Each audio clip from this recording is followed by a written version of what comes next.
All right, good morning, everybody. It is the 22nd day of December 2025. You're listening to Global Affairs Unfiltered with me, Jack Stockwell.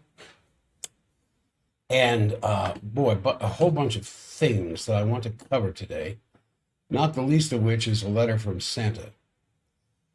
But I don't think I want to start with that. I think I want to start with just kind of a general update as to what's going on in all these hot spots and craziness that's happening in our own government and the splitting that's taking place in MAGA and the growing concern of members of the House of the Republican Party who are scared to death they're going to be losing their seats in a year in the midterms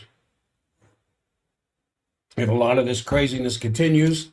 So I just want to say hello, good morning, hello to everybody. These are tumultuous times in which we live. I was talking to my son about that yesterday. You know, the old Chinese saying, may you live in interesting times, which presupposes there must have been a time that wasn't interesting. So if that is a really goodwill wish from the Chinese, that you live in interesting times, what does that say about where that statement came from? Well, these are interesting times. I spent some time with my second son, Joshua, yesterday, and covered an awful lot of different subjects. And good morning to you, Sammer. Good morning to you, sir. Thanks for being a part of the program this morning. I think you're usually the first one to sign in on the stream. So welcome to the stream, welcome to the K-Talk audience, and welcome to my son if you might be listening. But these are tumultuous times, you know, in the famous EU summit, which just kind of ended there, which was supposed to make a decision to grab all the Russian assets for continuously financing the war in Ukraine, just took place. And despite the fact that Chancellor Merz declares this victory when it's all over with, it's very far from that because of the massive opposition that is growing inside the European Union, and also some warning signs from elsewhere. And they failed to do that. Instead, they agreed among themselves to lend 90 billion euros to the Ukraine, which is going to be paid by the European taxpayers. And so where's that money going? Well, for more graft, more payoffs, more padding of Zelensky's retirement fund, which is probably approaching 50, 60 billion by now, if he lives long enough to enjoy it, and to the military-industrial complex for all the added ATACMS and HIMARS missiles that will be purchased, brought into the Ukraine. And then from the Russian side, I'll get to that in a bit, but the Russian side, I can just see the defense ministry sitting around a table, half of them terribly concerned with the terrible loss of Russian blood so far, let alone the slaughter of Ukrainian blood. But by the same token, just shocked at how stupid the West can remain because of the continuing advancement that the Russians are making.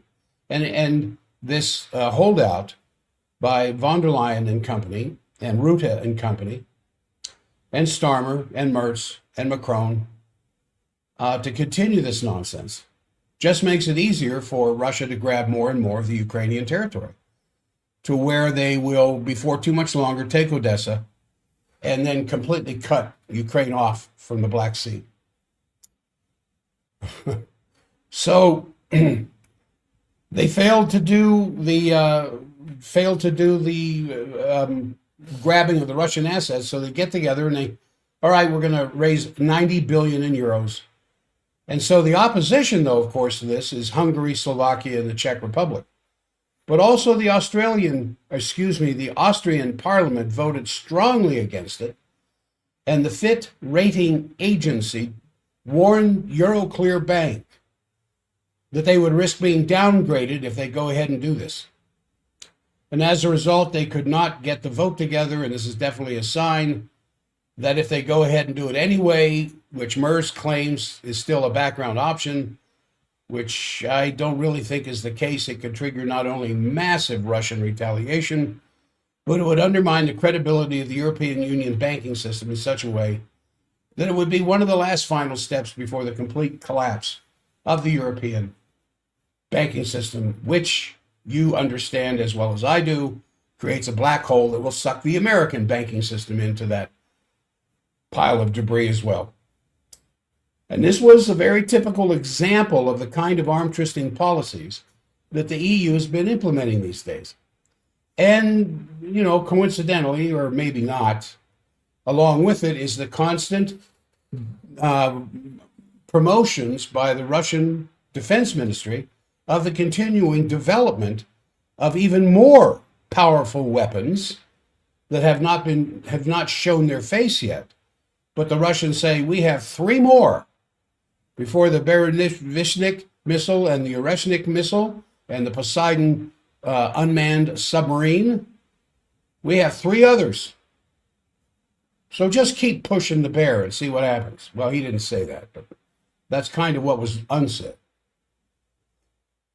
Von der Leyen, after the meeting, just told every EU member that they cannot leave until a decision has been made.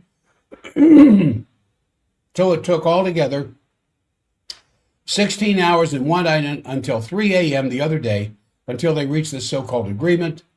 Berliner Zeitung reported that part of the money is actually needed to pay back $45 billion from a G7 credit from last year. So they take the credit to pay a credit. Sounds like how I bounce credit cards around, which is generally known as a Ponzi scheme and criminally liable for at least an investigation. But this is definitely no victory for the European Union. But naturally, the whole Ukrainian situation remains hanging in the air. The Russians are making massive progress on the front lines.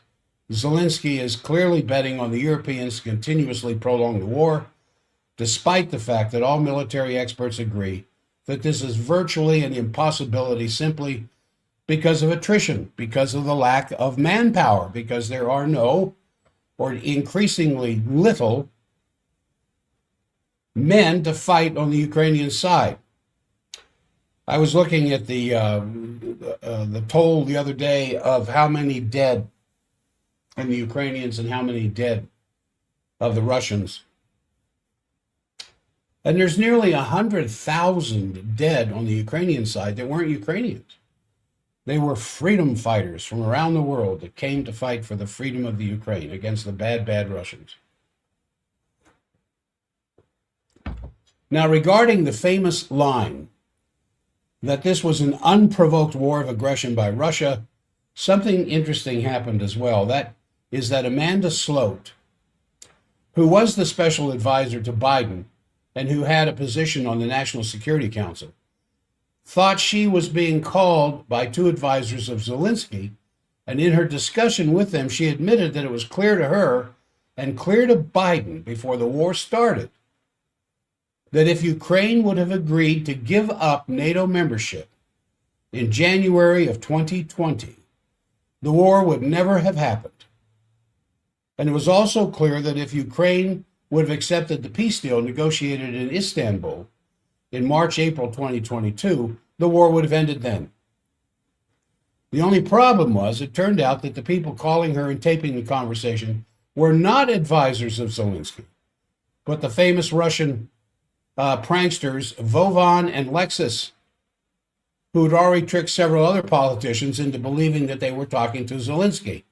So I don't know why these people aren't getting any smarter about this, but that's the case. And the admission that this is not Russian propaganda, if you say that, but that these are the secret thoughts of President Biden before the war broke out.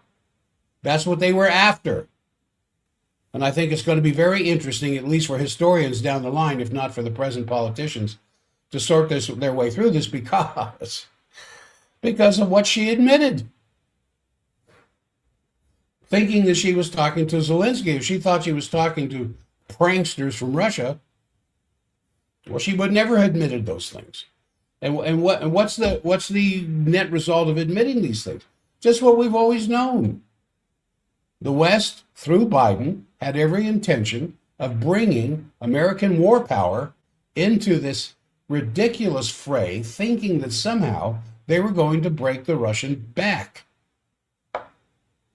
The other major crisis that is still pending, the U.S. invasion of some sort into Venezuela. If you've heard these suppositions on the part of the Department of War, and how they're trying to get justification for doing this by saying that the Venezuelans stole land from the Americans. Some time ago, I don't remember the exact date, but that's when Venezuela nationalized the American oil fields. Now, by American oil fields, I mean the American companies, and they're not.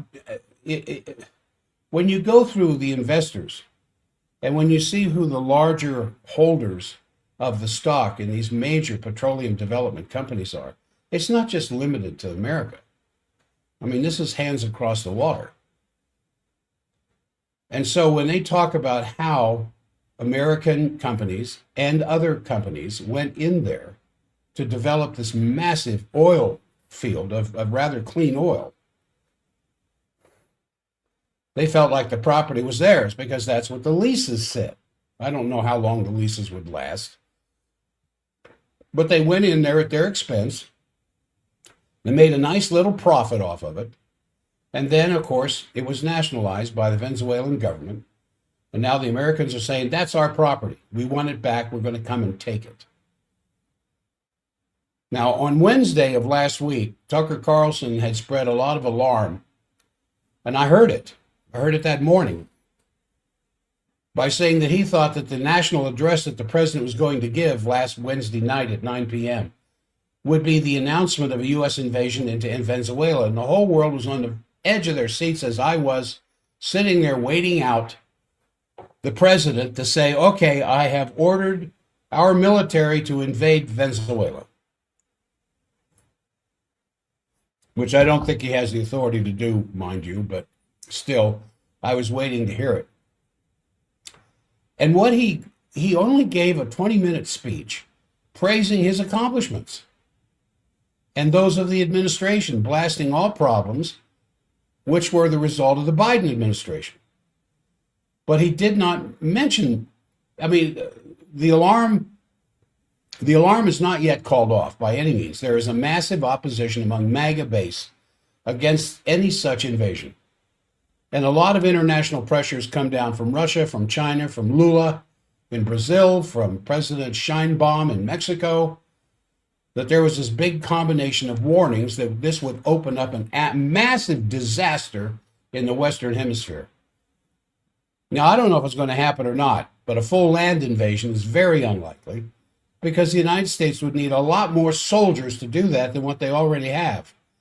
But, of course, it can't be excluded that a limited operation still is being planned, including a move against Maduro. And now the other major story I want to highlight is the foreboding, potentially dangerous development, which is already a dangerous development, and that is that the European Union sanctioned the Swiss analyst Jacques Bod. Now, Bod is one of the most respected and objective military and political analysts internationally. He's respected in the United States and in Europe. And what is the accusation against him? That he was retailing the Russian narrative about the Ukraine. Now, I saw a lot of videos with Bod. I can tell you from my best judgment, he is certainly not pro-Russian. He's just an objective analyst who did not want to repeat the narrative he already knew was not true, that the Ukraine would be winning this war and that Russia would suffer a strategic defeat. He kept analyzing the facts on the ground. This is unbelievable. Just as many other experts have analyzed the facts on the ground, not the least of which are McGregor and Ritter and Johnson and McGovern. And he has been sanctioned now by U.S. because of his insistence that this is one of the most respected analysts of this war. He has said Ukraine is losing, Russia is winning, and Europe better just accept that and deal with what they can at this point. Now, he has been sanctioned by our country, the U.S. His bank accounts have been frozen. And so, as a Swiss national, he cannot travel around inside the EU anymore. He resides in Brussels, in Belgium. He's not allowed to leave Belgium. I mean, this is a complete scandal. Because to my knowledge, all this man has done is try to have an objective analysis about a war which potentially could still lead to World War III. And his only crime is that he voiced an opinion which was different from the official narrative. And if that continues, and it's certainly not the first case, there have been EU sanctions against German journalists living in Russia. And there are actually a whole number of less famous journalists, who I've never heard of, with European passports, but maybe of African background or some other background. And there is right now a very clear effort to just forbid any differing opinion from the official one that was just expressed by this summit. And so when the investigative journalist Zoe Angrevich, who is a member of the Federal Press Club in Berlin, was asking the German government if they're going to back up this decision by the EU, they just completely said, "Ja, mach schnell." And anyone doing similar things should be aware that the same thing could happen to them as well if they step out of line with the narrative. In a modern world of what's left of 2025, this is unbelievable.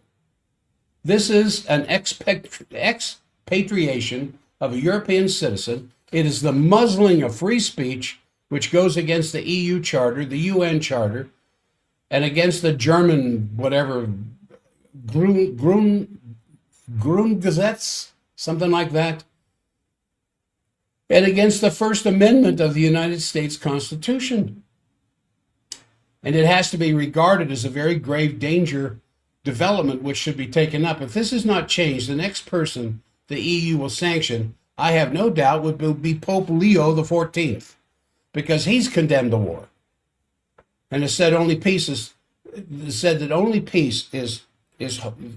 the only holy thing is the acquiring of peace.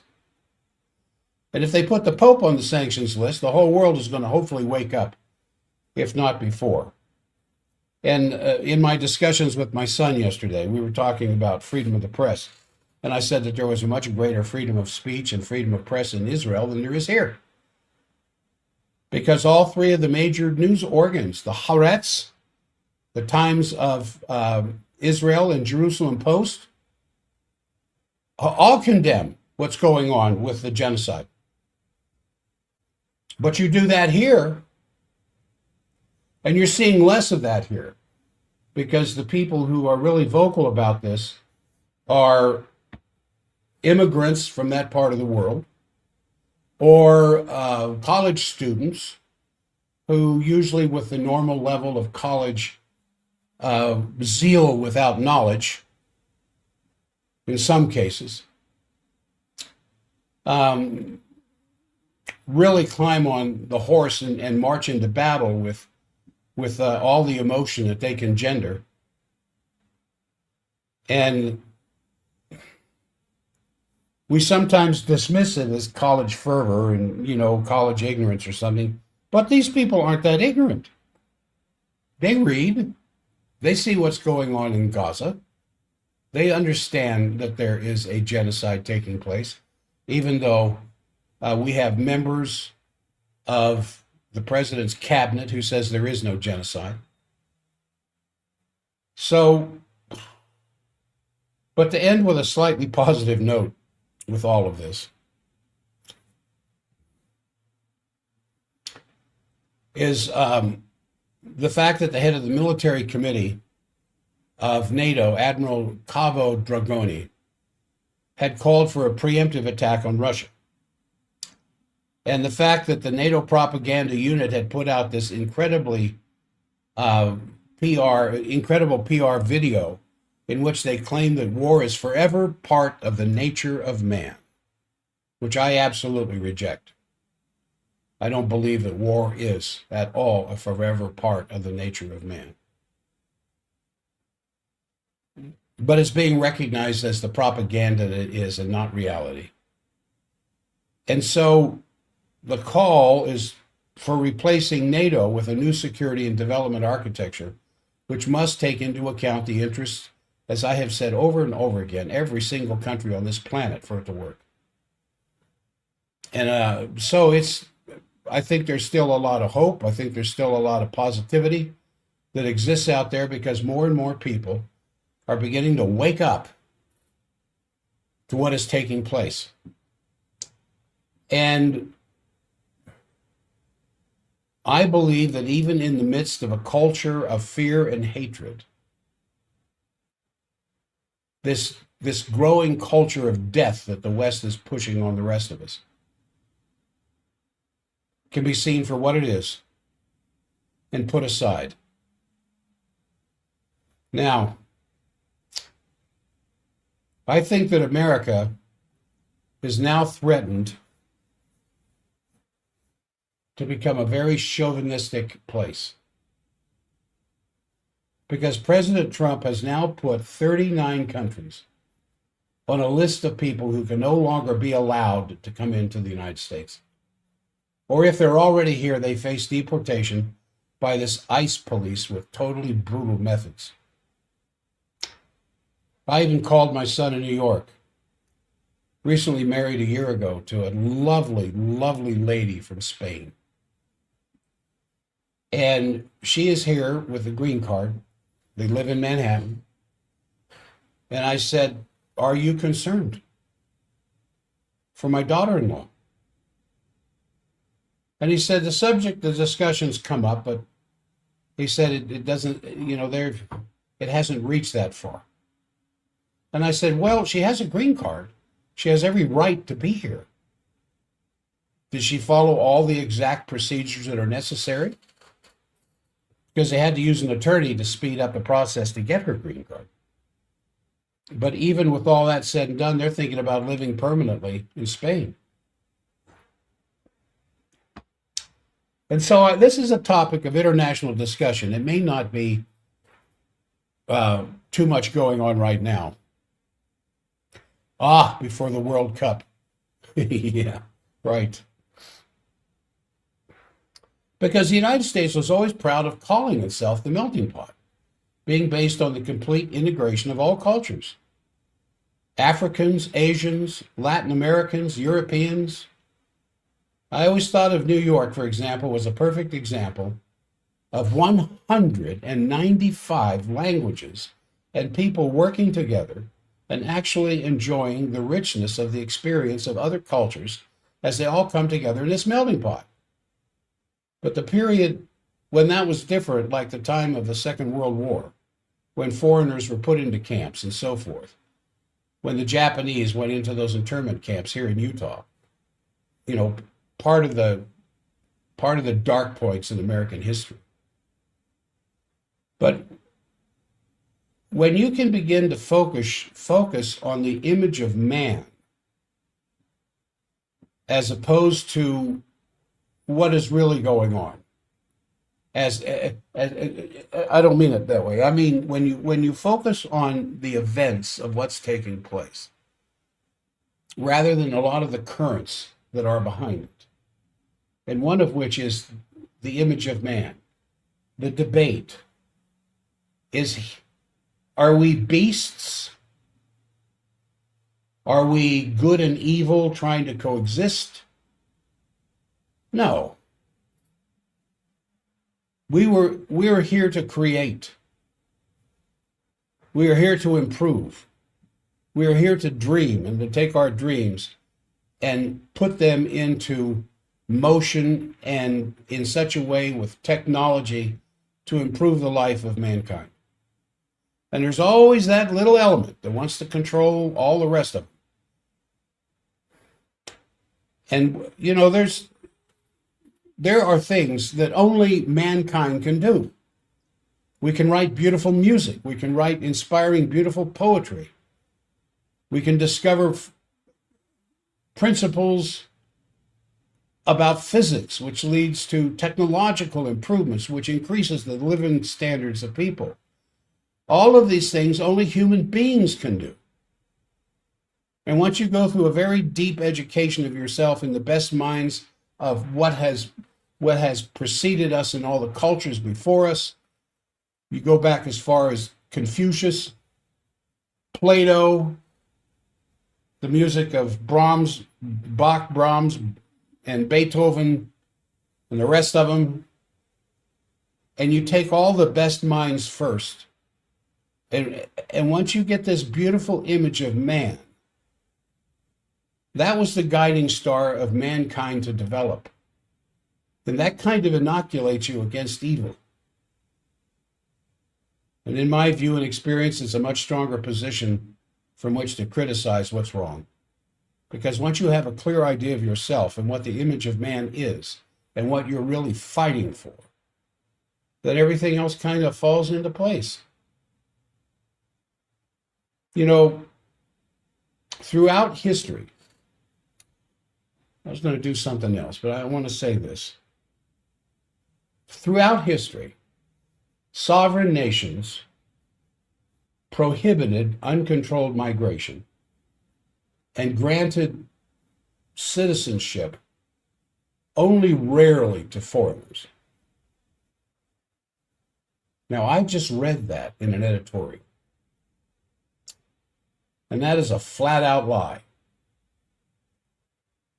Now, I forgot to say that one way of changing the United States is the 250th anniversary of our revolution, because the American Revolution isn't something that just happened.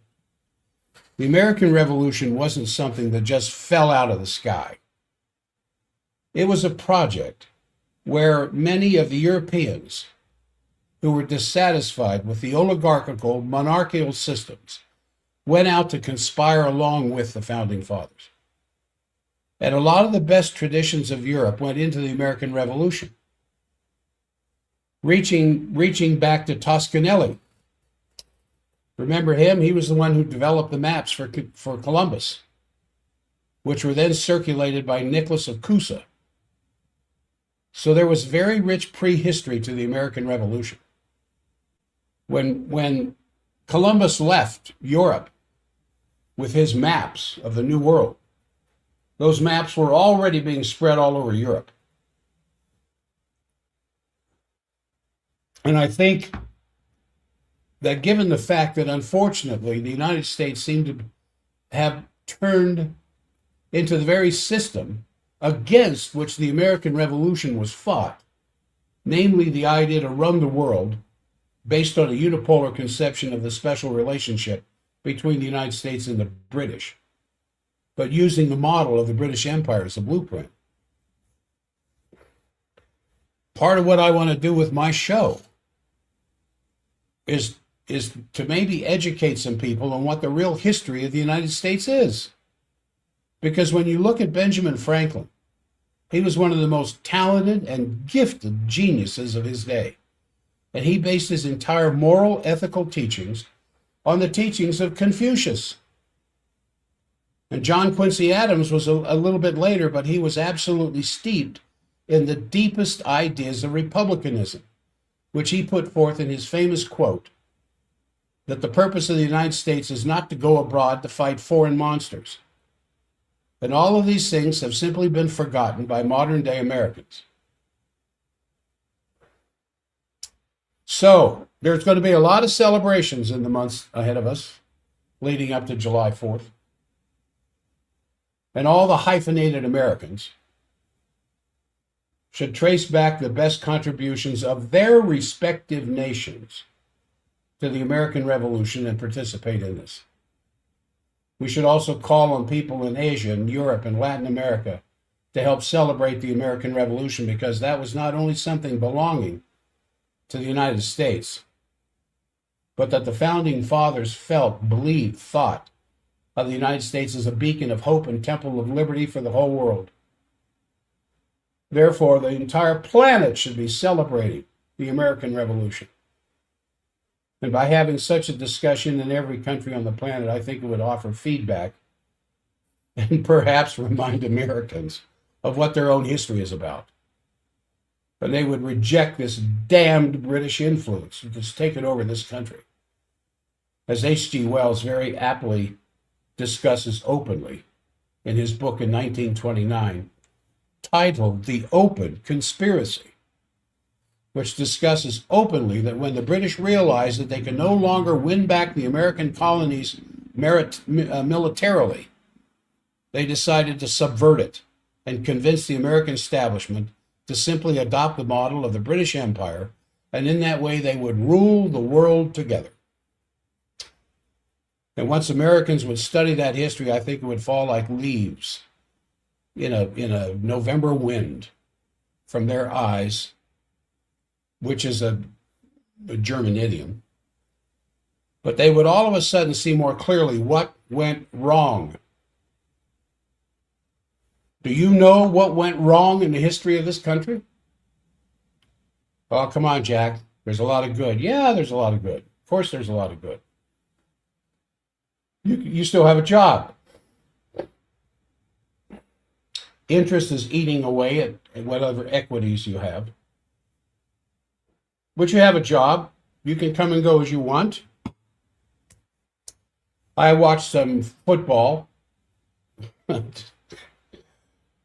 Very lopsided, disappointing college football on Saturday. The college football playoff committee has got to re-examine why they let teams like James Madison and Tulane get into the playoffs. But that's for another day. But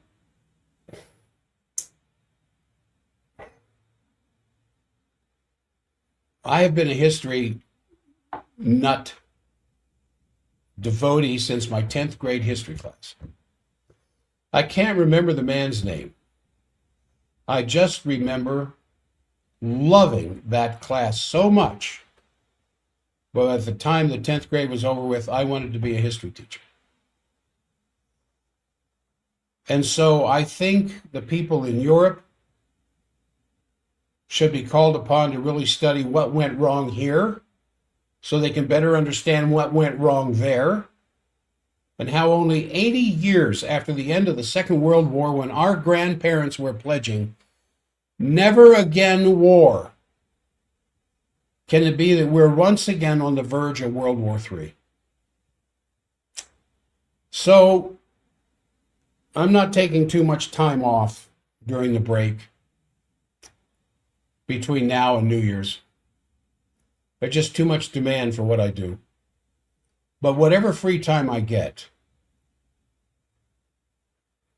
I want to get back into an awful lot more of reading history and studying and using the 250th anniversary of the United States as an opportunity to welcome a little reason that could impact public opinion inside the United States and would hopefully get enough Americans to understand what went wrong and throw away the yoke of the British masters under which we are still living.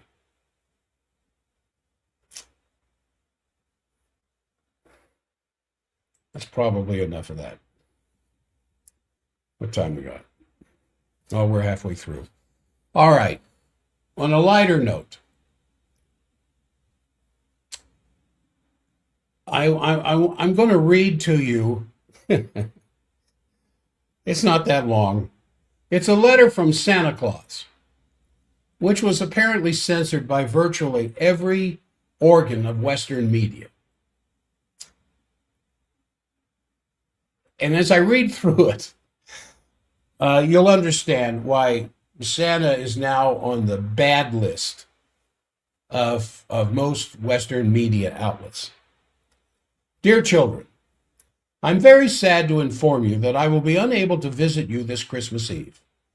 Please understand, this isn't my fault. I had every intention and the most heartfelt desire to come to you this year, as I always have done, to share with you all those wonderful toys and gifts produced by our elves in their workshops throughout the whole year. For gift giving, when it comes from the heart, is a wonderful thing and truly the joy of the season. But alas, It is your governments, the leaders of your countries, that have forbidden me to come.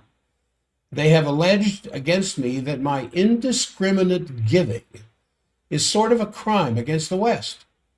They have insisted that I only give to those countries of whom they approve, or they will not allow me in. And I argued that while it is true, I don't discriminate based on race or religion or nationality, or any of those silly things that divide us as people, I do discriminate between naughty and nice. And I keep my list, and I check it twice. And although I give gifts even to the naughty ones, they receive not what they wished for, but rather such gifts as will temper their naughtiness and tend to make them more nice, if that's possible.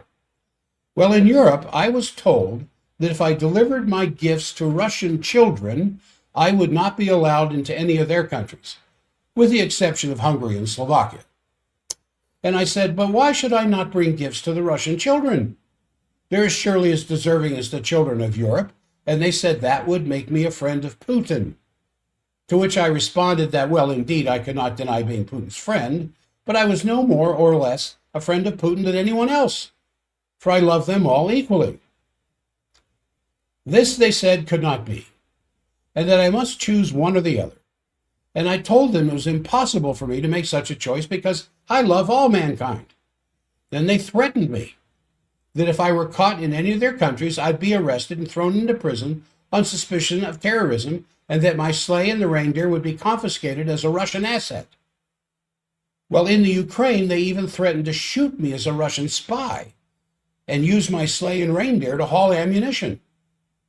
And I told the Europeans that I truly felt sorry for them if they were just so short of cash that they felt the need to rob Santa, and I would gladly give them whatever I had. And if I indeed had any, since I rarely deal in money, and any we get is immediately reinvested in our toy-making enterprise. Well, as if that weren't bad enough, I was then told by the rulers of Israel that I might bring gifts to the children of Israel, but not to those of Palestine. And I replied again, for me, this is an impossibility because, in fact, I can't tell the difference between them. And that they indeed shared the same land, and that for me, that they were all children of God, born in the land where Christ was born and where Christmas began. Then they said that this showed a latent streak of anti-Semitism and sympathy for terrorism and would not be tolerated.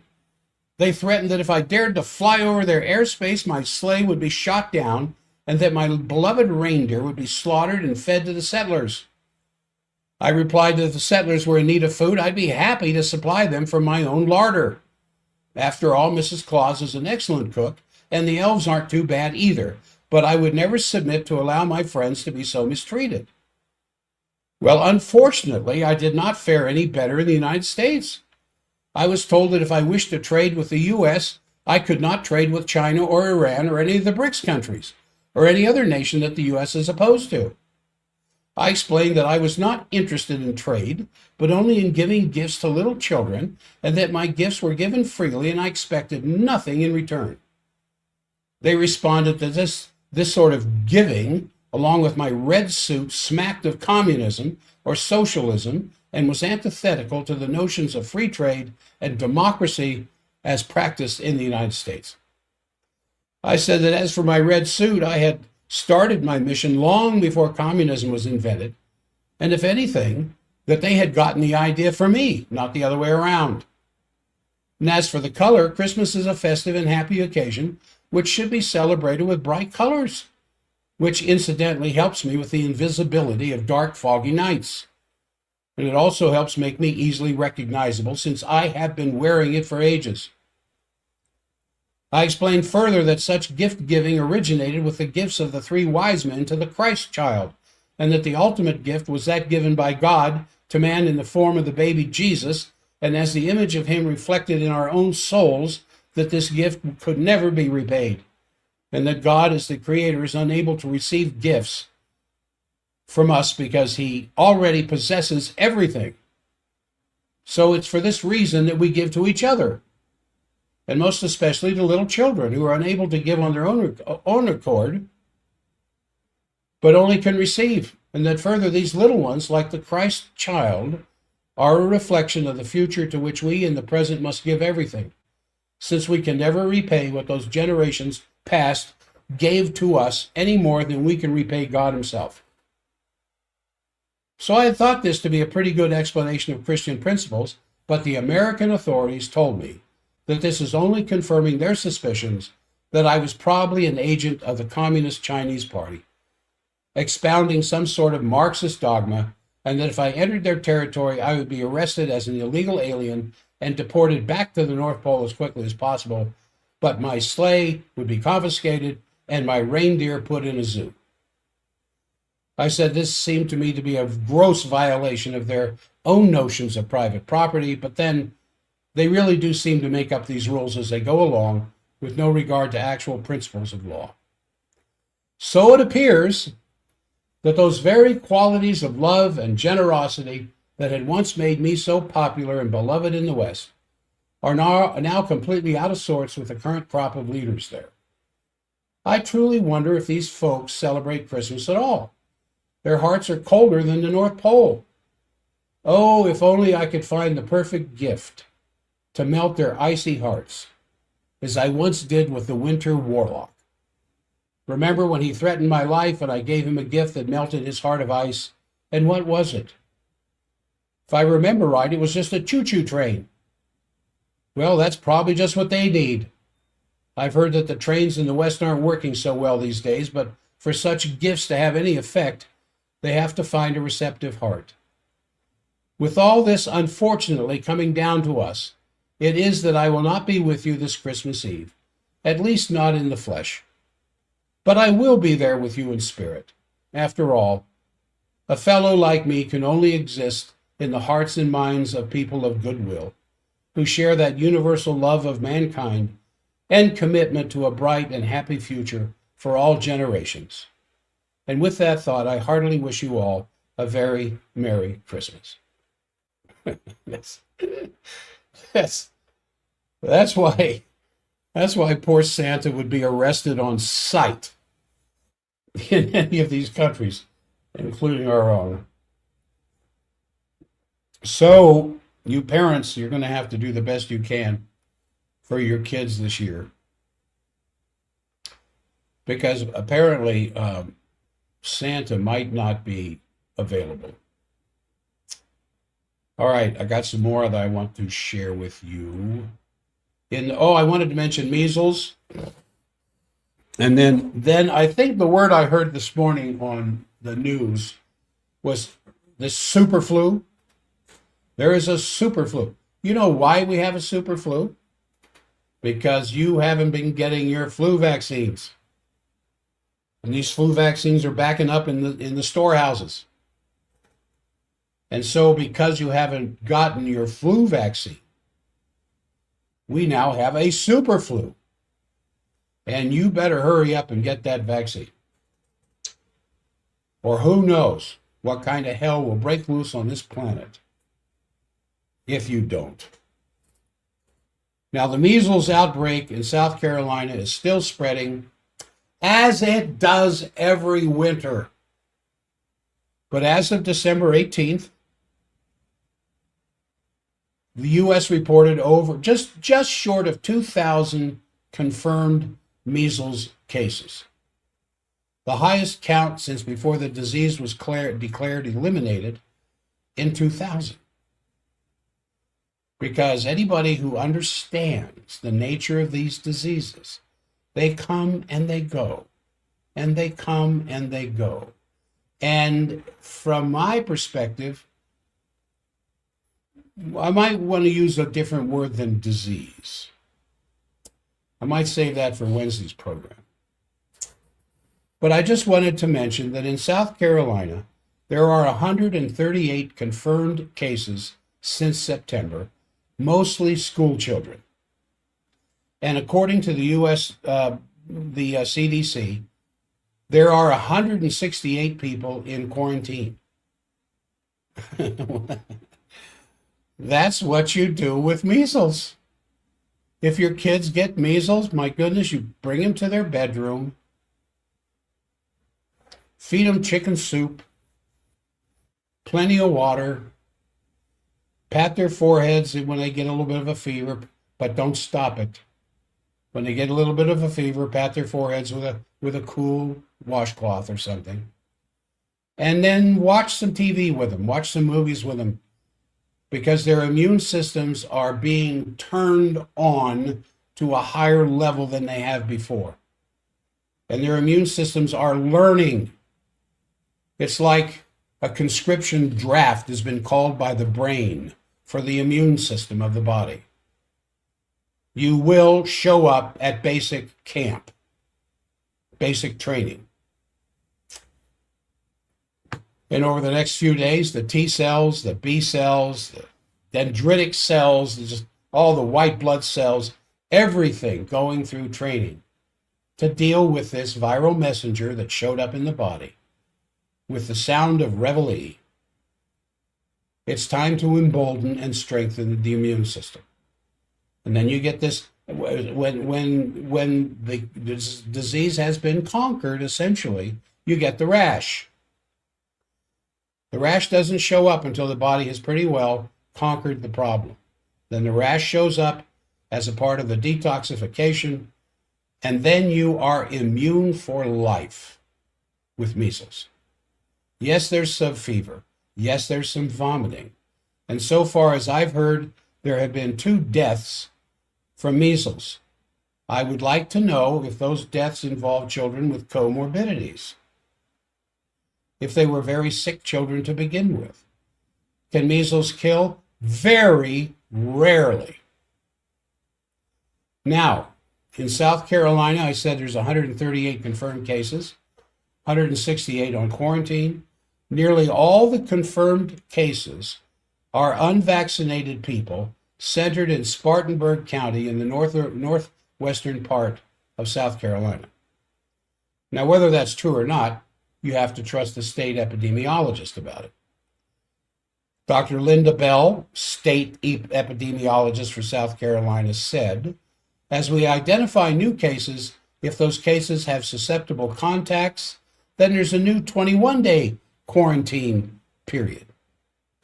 What utter nonsense. Earlier this year in Gaines County, Texas, and I talked about it, and other nearby counties, there were 762 measles cases with 2 deaths, mostly among the Mennonite communities whose members have not gotten vaccinated. I am going to open up my calculator here for a quick mathematical exercise into what is the percentage of 2 cases, 2 deaths out of 762. 0.002 chances of dying from measles. They don't talk about that. They just talk about all those bad parents. Now, measles, we know, is an airborne virus, one of the most contagious. A single individual, according to the CDC, can infect 18 others.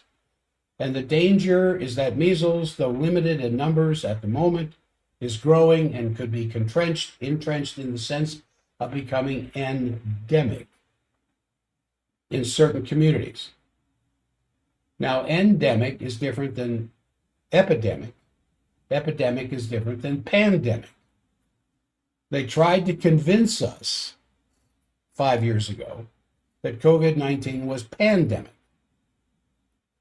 Well, we know the truth about that now, but at the time, it was everywhere.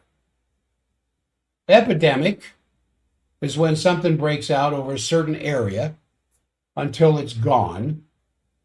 But endemic is something that keeps showing up all the time in the same area. And so they're worried about measles becoming endemic. It is endemic because it keeps coming back. And it's part of the maturation process of the immune system. Now, the CDC did make a statement that I just might agree with, and that the broad level of immunity against measles in some communities is falling. Not because they're not vaccinated, but because of lifestyle choices.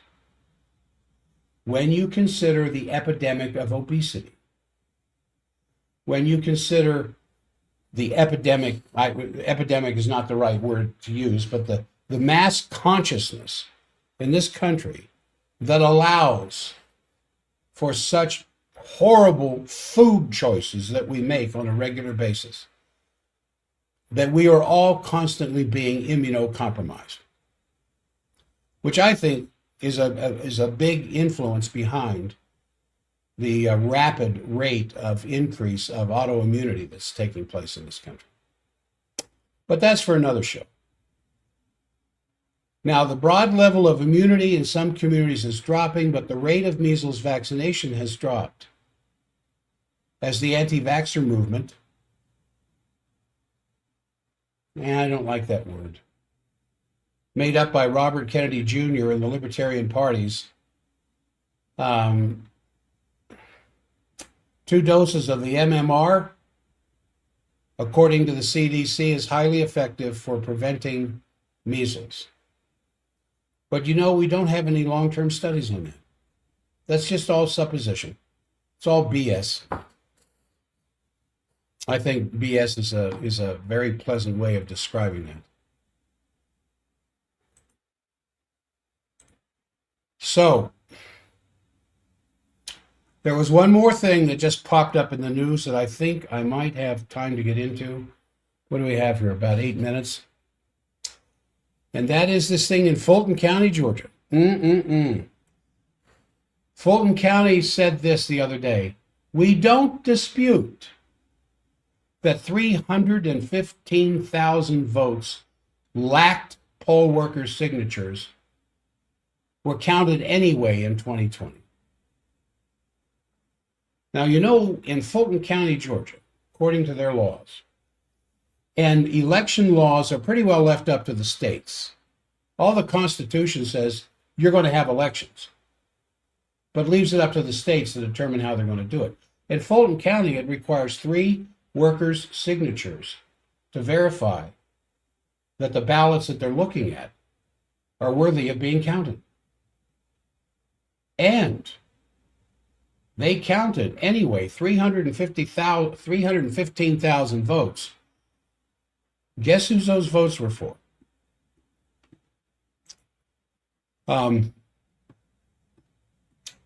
So this, I'm reading here from the news.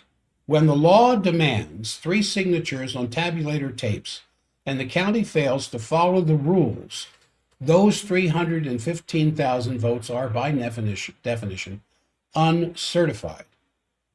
Why would you not count an uncertified vote? Well, if it's not certified,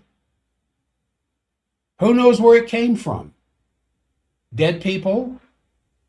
People who don't exist?